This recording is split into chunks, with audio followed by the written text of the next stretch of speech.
बिस्मिल्लाहिर्रहमानिर्रहीम। Dear students, अस्सलाम वालेकुम। My name is Rihan Sadiq. बेटा आज हम एक और डिस्कशन का सवाल करने जा रहे हैं और इसमें भी यही है, when all the partners are solvent, वही केस है। हमने इस पे अभी तक, ये हमारा तीसरा सवाल होगा और इसमें मैंने जितनी चीज़ें थी वो छोटी मोटी चीज़ें या जो एडजस्टमेंट थी उनको मैं क्वेश्चन वाइज में अलग अलग करके आ गया हूँ ताकि आपके सामने कोई बड़ा सवाल ना आए और आप परेशान ना हो। तो उसी सिलसिले की ये कड़ी है। इसमें जो भी अब सवाल होगा, इसमें जो भी चीज़ें अब आपके सामने मेंशन की जाएंगी वो आप देख लीजिएगा, मैं आपको बता भी दूंगा कि इसमें आपने ये चीज़ चेंज आ रही है और उसी तरह फिर हम इसकी एंट्रीज पास करेंगे और फिर हम इसके अकाउंट्स बनाएंगे। नॉर्मली यहाँ पर आपको realisation account, partners capital account और कैश अकाउंट सिर्फ हम अपनी तसल्ली के लिए, चेक करने के लिए बनाते हैं। अगर वो क्वेश्चन में रिक्वायर कर ले फिर आपको बनाना पड़ता है। और पहले हम क्वेश्चन पढ़ते हैं, उसको अच्छी तरह समझ लेते हैं। समझने के साथ साथ अपनी एंट्रीज को देख लेते हैं, कौन कौन सी एंट्रीज आज हमें मिलेंगी, और फिर हम जाके उन एंट्रीज को जर्नल में रिकॉर्ड करेंगे। और ये भी देख लेंगे, एक बात और आपने याद रखनी है कि अगर सवाल में वो आपको जर्नल एंट्रीज के लिए नहीं कहता, मतलब नहीं कहता कि आप डिसोल्यूशन की एंट्रीज को जर्नलाइज करें, उसको जर्नल में रिकॉर्ड करें, तो बेटा वो फिर अकाउंट मांग रहा है। अब ऐसे में क्या होता है, या तो आपको अकाउंट की चीजें पता होनी चाहिए, आपको पता हो कि कौन सी चीज डेबिट साइड पे आएगी, कौन सी चीज क्रेडिट साइड पे आएगी, वरना आसान हल ये होता है कि आप अकाउंट्स बनाने से पहले किसी रफ जगह पर, रफ वो मांगेगा नहीं आपसे एंट्रीज, तो आप रफली वो एंट्रीज पास कर सकते हैं, वो रफली एंट्रीज पास कर सकते हैं और आपके पास वो सारी फिगर कैलकुलेट होके आ जाएगी।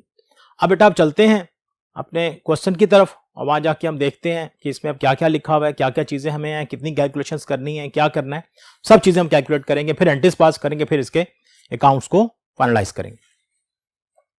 Saeed and Ijaz are the partners sharing profit and losses in the ratio of 2:1. The balance sheet of the firm is given below as on 31st December 2015.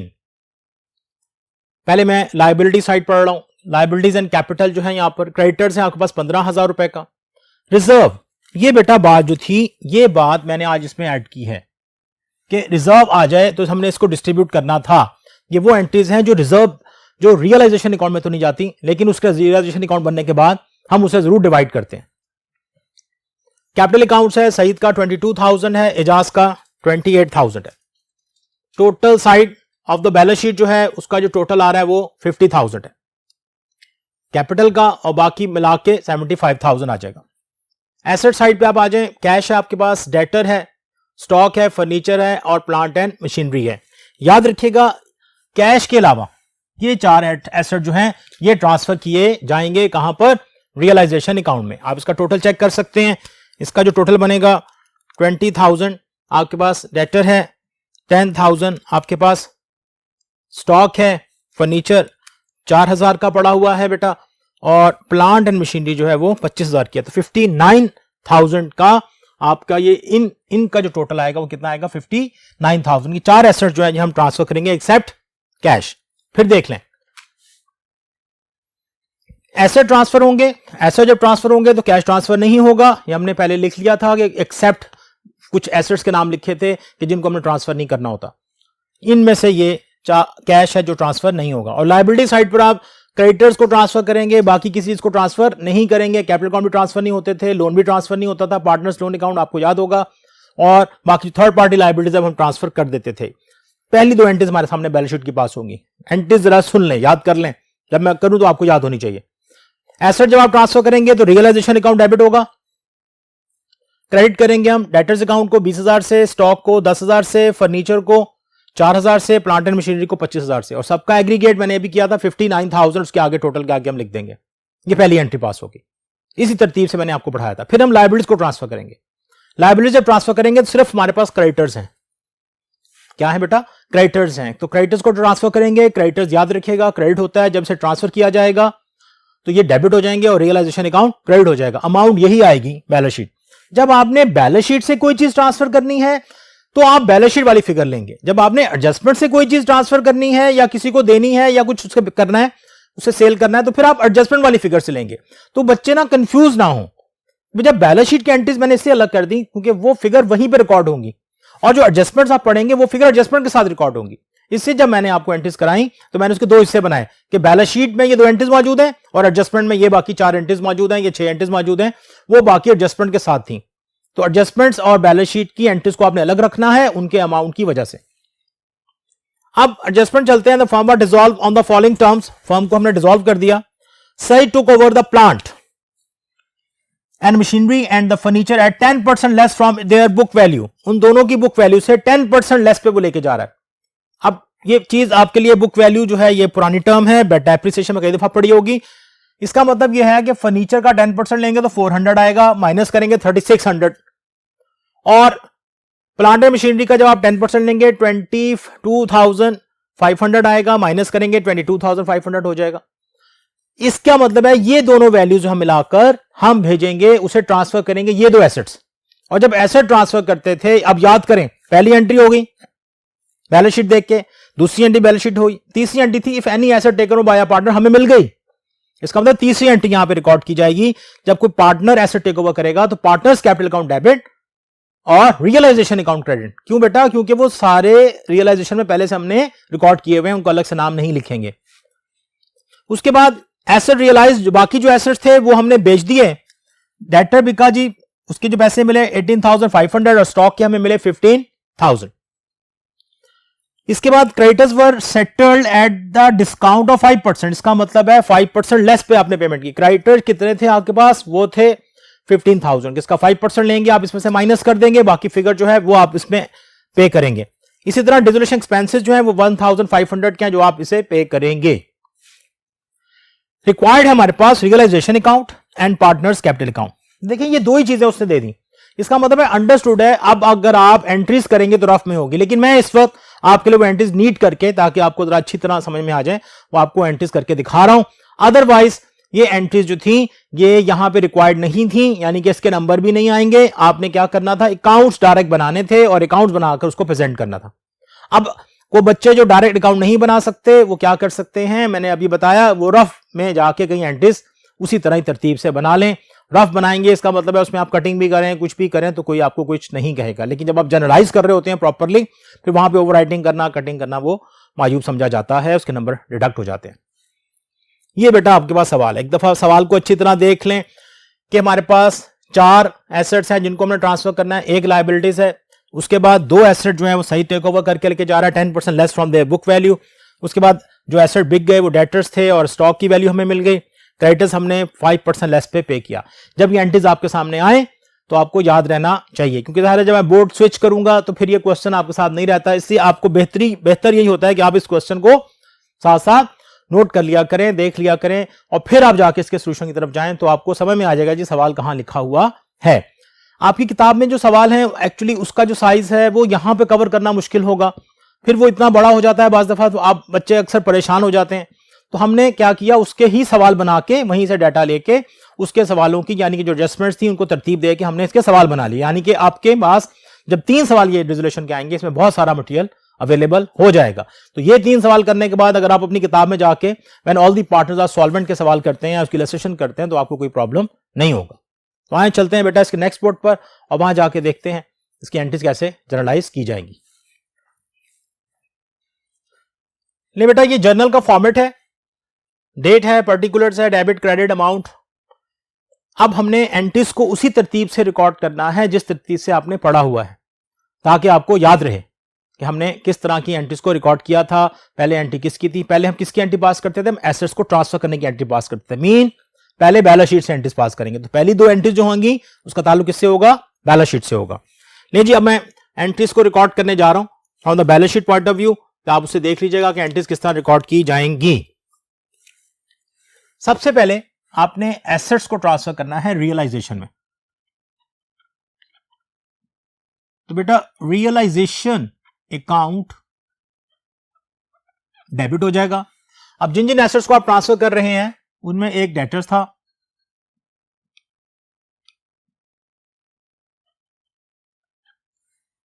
Stock है,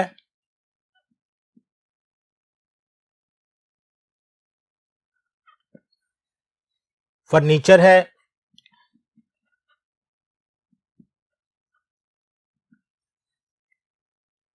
प्लांट एंड मशीनरी है।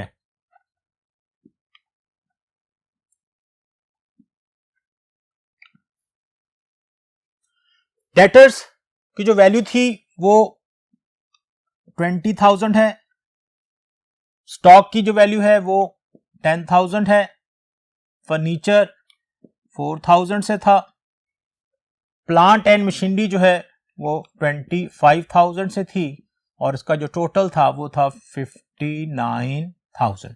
This is your first entry. Again मैं narration नहीं लिख रहा जगह की वजह से। Asset transfer to realisation account, इसकी नरेशन आएगी। Asset transfer to realisation account, ये तमाम एसेट्स हैं जो मैंने ट्रांसफर कर दिए। अब आपने लायबिलिटीज को ट्रांसफर करना है। लायबिलिटीज क्रेडिट होती हैं तो वो डेबिट हो जाएगी।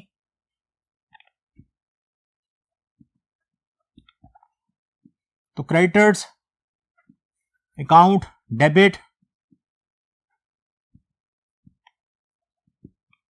And realisation account credit. Amount थी बेटा, जो लायबिलिटीज की अमाउंट थी, क्रेडिटर्स की अमाउंट थी, वो थी 15,000 रुपए। ये दो एंट्रीज आपके सामने ट्रांसफर हो गए। अब तीसरी एंट्री थी any asset is taken over by a partner. तो एस पार्टनर ने जो सईद था उसने दो एसेट लिए थे, आपको याद होगा, फर्नीचर भी था और प्लांट एंड मशीनरी भी थी। अब जब वो एसेट टेक ओवर करेगा तो मैं यहां सईद लेके जा रहा है, सईद कैपिटल अकाउंट डेबिट करूंगा और रियलाइजेशन अकाउंट को क्रेडिट कर दूंगा। सही जो लेके गया था, जो पैसे उसको ट्रांसफर हुए थे 10% लेस पर, उसमें एक तो फर्नीचर था जो कि 10% लेस लेंगे तो 3,600 का बनेगा, और दूसरा आपके पास प्लांट एंड मशीनरी था जो कि 22,500 का बनेगा। और जब आप इन दोनों को ऐड करेंगे तो 26,100 की अमाउंट आपके सामने आ जाएगी। 26,100 ये आपने एसेट ट्रांसफर कर दिए। अब सवाल में लायबिलिटीज ट्रांसफर नहीं हुई, इसका मतलब है वो एंट्री हट गई, यानी कि चौथी एंट्री हट गई यहां से। पांचवी एंट्री क्या थी? Sale of assets. अब हमारे पास दो ही एसेट बचे थे, एक डेटर्स था और एक स्टॉक था जिसको मैंने सेल किया था। तो जब सेल ऑफ एसेट होगा तो कैश अकाउंट डेबिट हो जाएगा बेटा, एंड रियलाइजेशन अकाउंट क्रेडिट हो जाएगा। आपने जो एसेट सेल किए थे 18,500 का एक था और 15,000 का एक था, तो 33,500 उसकी वैल्यू आपके सामने आ जाएगी। ये आपने एसेट सेल कर दिए। अब जब आप एसेट सेल कर देते हैं फिर आपने लायबिलिटीज की पेमेंट करनी होती है। पैसा आ गया आपके पास, अब आप जब लायबिलिटीज की पेमेंट करेंगे तो हम उसके लिए कंबाइन लायबिलिटीज में डिसोल्यूशन एक्सपेंसेस भी थे और थर्ड पार्टी लायबिलिटीज भी थी।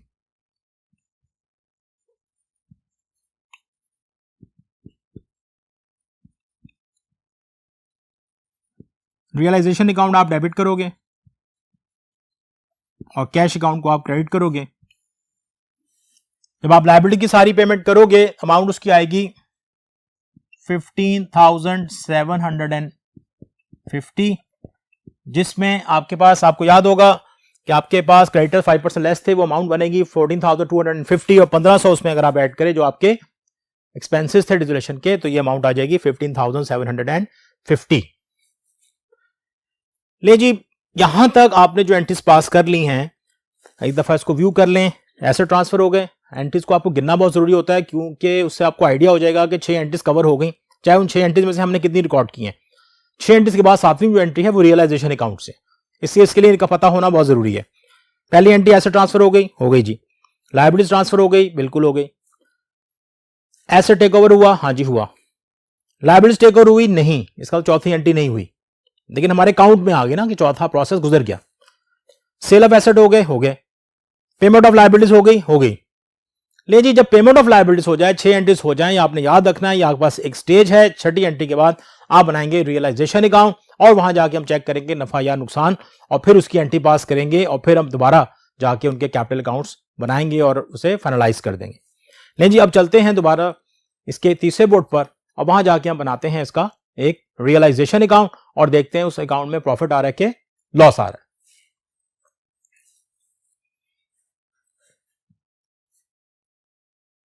बेटा ये रियलाइजेशन अकाउंट उसी तरह फॉर्मेट टी अकाउंट फॉर्मेट है, डेबिट क्रेडिट के साथ है, अकाउंट का टाइटल दिया हुआ है। पहले आपके पास जो एंट्री आ रही है वो और कीजिएगा, अगर रियलाइजेशन अकाउंट डेबिट था, मैं आपको एंट्री यहां से पढ़ना भी सिखा रहा हूं ताकि आपको याद हो जाए। अगर आप इन चंद अकाउंट्स को याद कर लेते हैं, मैंने आपको शुरू के जो सेकंड लेक्चर था उसमें बहुत डिटेल में मैंने बता दिया था हेडिंग के साथ कि इसमें कौन कौन सी चीजें कहां पे आएंगी। अगर आप उसे थोड़ी सी मेहनत कर लेते हो, उसे मेमोराइज कर लेते हो, तो ये करना बहुत आसान होगा आपके लिए। तो रियलाइजेशन अकाउंट डेबिट हुआ, डेटर, स्टॉक, फर्नीचर और प्लांट एंड मशीनरी, अगर आके आप एंट्री में देखें तो ये वहां पे भी क्रेडिट था। अगर ये चीज डेबिट हो रही है तो यहां पे आने वाले हेड ऑफ अकाउंट क्रेडिट होंगे। अगर रियलाइजेशन अकाउंट डेबिट है, इसका मतलब है कि डेबिट हो गया, तो ये नीचे आने वाले क्या होंगे, क्रेडिट होंगे। एसेट ट्रांसफर हो गए, लायबिलिटीज में था सिर्फ क्रेडिटर, तो रियलाइजेशन अकाउंट क्रेडिट हुआ और क्रेडिटर्स अकाउंट जो है वो आपने डेबिट कर दिया। आप एंट्री में जाके देखिएगा, सेम एंट्री बनी होगी।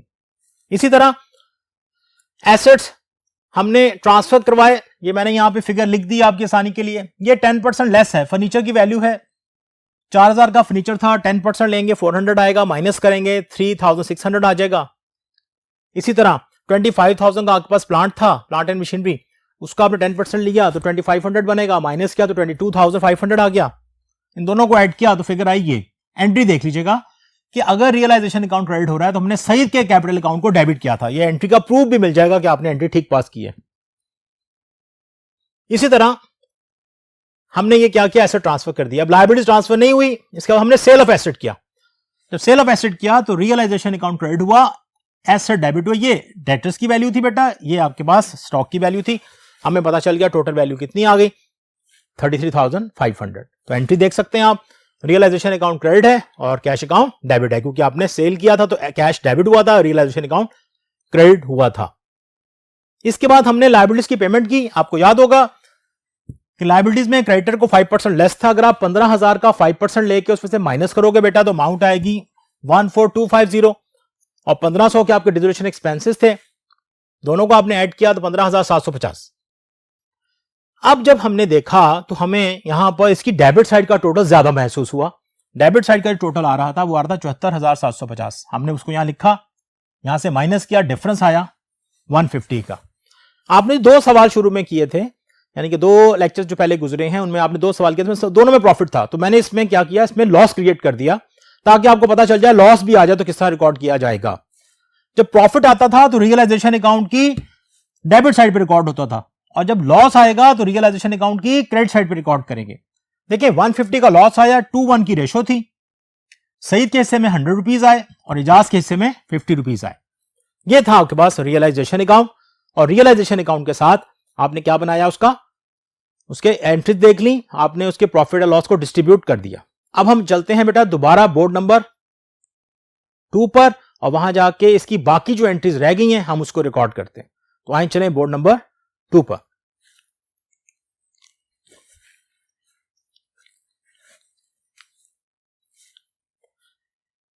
अब बेटा हमने इसके लॉस की एंट्री को रिकॉर्ड करना है।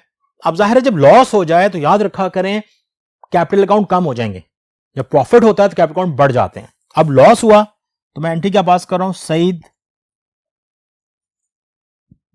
कैपिटल अकाउंट, ये डेबिट हो जाएगा। इसी तरह इजाज कैपिटल अकाउंट, ये डेबिट हो जाएगा बेटा। और क्रेडिट हम करेंगे रियलाइजेशन अकाउंट को।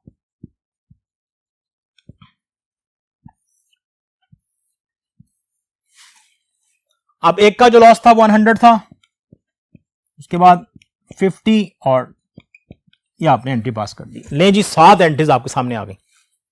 8वीं एंट्री और कीजिएगा अगर आपको याद हो। पार्टनर लोन था, कोई भी नहीं है। 9वीं एंट्री देख लें, कोई रिजर्व था तो रिजर्व आपके पास यहां मौजूद था एक, आपने उसको तकसीम करना है। तो जब रिजर्व को हम एलोकेट करेंगे बेटा,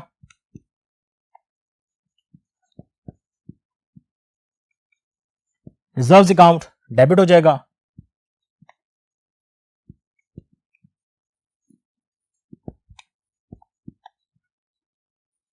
Saeed capital account and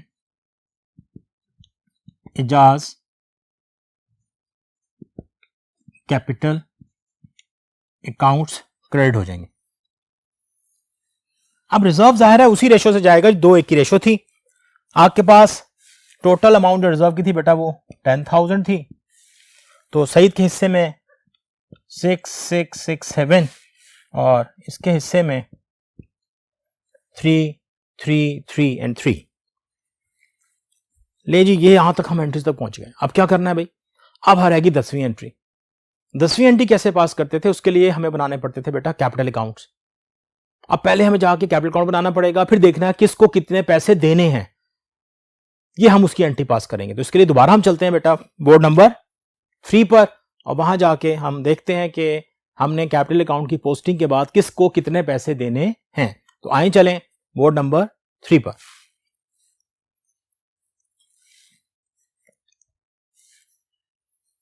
capital accounts हमने बनाने बेटा, पहले हम सईद का कैपिटल अकाउंट बनाएंगे। आपको लास्ट टाइम मैंने कुछ शॉर्टकट भी बताया था, मैं फिर वो बता दूंगा। आप एंट्रीज के जरिए भी बना सकते हैं, लेकिन एक दो चीजें पता हो तो बच्चा कंफर्टेबल रहता है, उसे प्रैक्टिस भी करनी चाहिए। देखें, सईद का कैपिटल अकाउंट आया, सबसे पहले बेटा बैलेंस लिखा जाएगा फ्रॉम द बैलेंस शीट, लिख दिया।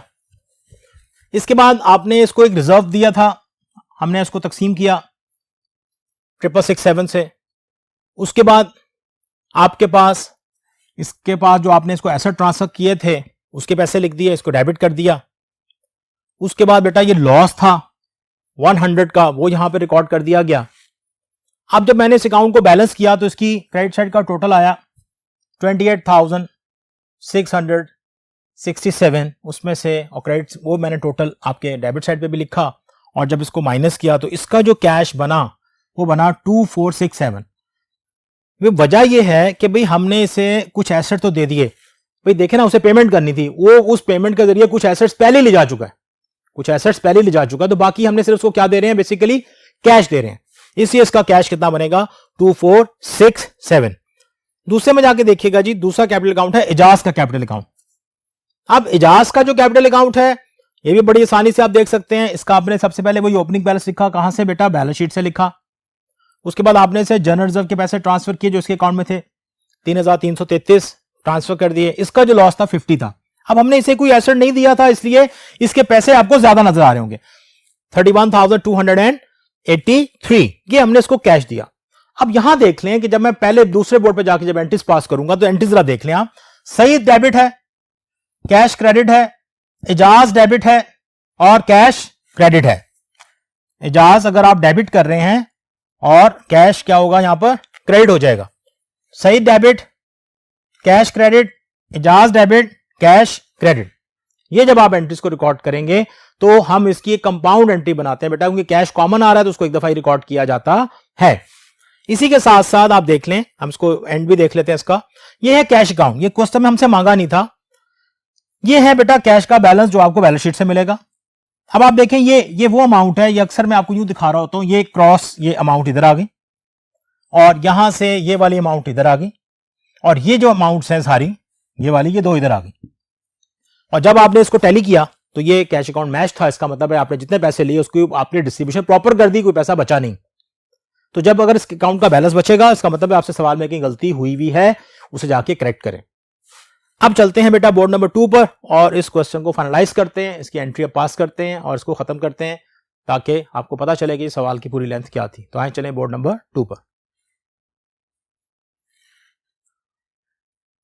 ले जी, अब 10वीं एंट्री हम पास करने जा रहे हैं, जो कि आपको यहां पे 10 नजर नहीं आ रही, लेकिन हमारे स्टेप में 10वीं थी। जब 10वीं एंट्री हम पास करेंगे, हमने पैसे दिए सईद को, तो सईद कैपिटल अकाउंट बेटा डेबिट कर देंगे। हमने पैसे दिए एजाज को, तो एजाज के कैपिटल अकाउंट को हम डेबिट कर देंगे। और दिया क्या बेटा, कैश।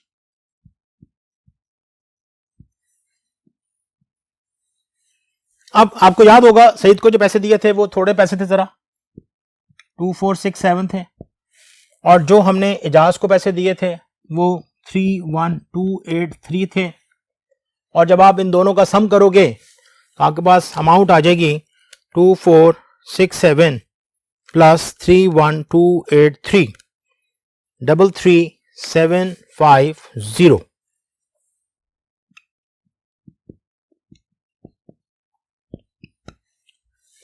यहां पे आके आपका सवाल एंड होता है। अब मैं फिर एक दफा आपको बता दूं कि आपने अगर सवाल में आपसे डायरेक्ट अकाउंट मांगे से सवाल में अकाउंट थे तो आपने इस जगह पर जो मैंने एंट्रीज की हैं यहाँ पे काउंट बनेंगे पहले, और ये एंट्रीज बाद में चली जाएंगी, ये रफ में बनाई जाएंगी। उसमें से जो एंट्रीज आपको बनानी आती है वो छोड़ दें, जो नहीं आती उसको चेक कर लें। उसके बाद आप इसकी पोस्टिंग करेंगे और आपके पास जो अकाउंट्स बनेंगे, रियलाइजेशन अकाउंट बनेगा, पार्टनर से कैपिटल अकाउंट बनेंगे। क्योंकि मैंने यहाँ पार्टनर भी बेटा दो इसलिए रखे हैं, वो जगह ताकि आपकी पूरी रहे, आपको क्वेश्चन की लेंथ का पता रहे, क्योंकि बोर्ड में इतना बड़ा सवाल ये नहीं आता, तो इसका नॉर्मली साइज यही होता है। जैसे हमने उसी साइज में रख के ये सवाल आपको करवा दिए, ताकि अगर आप इन्हीं को मेमोराइज कर लें तो बोर्ड में ये नहीं कि आया नहीं, आ चुका है लेकिन उसकी रेपुटेशन बहुत कम है, उसकी अक्रेंस बहुत कम है, बहुत कम आया है, तो आप इसको मेमोराइज कर सकते हैं। फिर एमसीक्यूज के हवाले से बहुत सारी चीजें हैं जो आप इसे मेमोराइज कर सकते हैं इसी तरह के सवालों से, क्योंकि अब हमने जब नेक्स्ट लेक्चर पे जाना है तो अब हमने इसके बाद वाली चीज करनी है। ये अभी हमने जो कंप्लीट किया था ये था when all the partners are solvent.